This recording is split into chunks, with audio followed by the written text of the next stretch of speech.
Rain or shine rookie Killen Chongson mga idol, posible kayang maban sa PBA, at China gustong maging naturalize si Jordan Clarkson. Isa nga sa mga pinakamainit ngayon mga idol ay itong 7th overall pick ng Rain or Shine na si Killen Chongson. Naglaro na nga ito sa Alab Pilipinas noon, kaya expected na isa sa mga SMC team ang kukuha sa kanya, pero hindi nga ito nakuha ng SMC group. Si Coach Yeng nga ang maswerteng nakakuha sa rookie na to, pero pagdating sa contract signing, mukhang napagtanto ni Coach Yeng na malas siya dito dahil ayaw nga nitong pumirma ng rookie contract, kaya hinahanapan na nila ito ng trade offer. Ayaw nga ni Coach Yeng Yao ibigay sa SMC Group itong si Killen Chongson kapag hindi quality player ang magiging kapalit, dahil alam naman natin na tutol sa mga lopsided trade itong si Coach Yeng Yao. Kaya maraming ang nagsasabi mga idol na iba na lang daw ang ganitong klaseng player dahil baka pamarisan pa ng ibang rookie kapag napagbigyan sa kanyang hiling na max contract kahit rookie.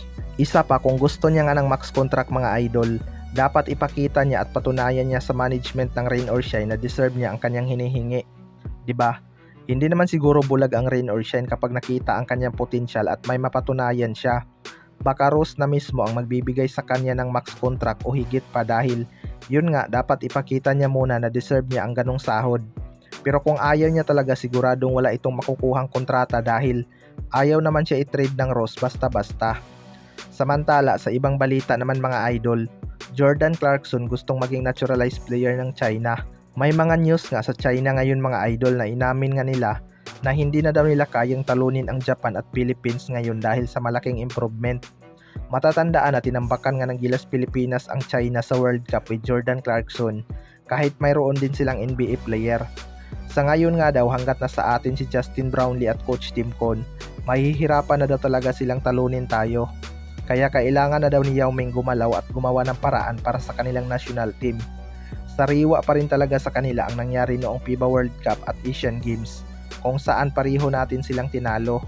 Sa ngayon nga daw ay hinihikayat nilang maging naturalized player ng kanilang bansa itong si Jordan Clarkson, dahil hindi naman daw ito makakapaglaro sa Gilas Pilipinas, partikular na sa FIBA, hanggat hindi mawawala si Coach Tim Con sa Gilas. Pero kung sa SEA Games mga idol, pwede naman silang magsabay ni Justin Brownlee. Pero sa ngayon nga ay malabo talaga na magiging local si GC sa FIBA.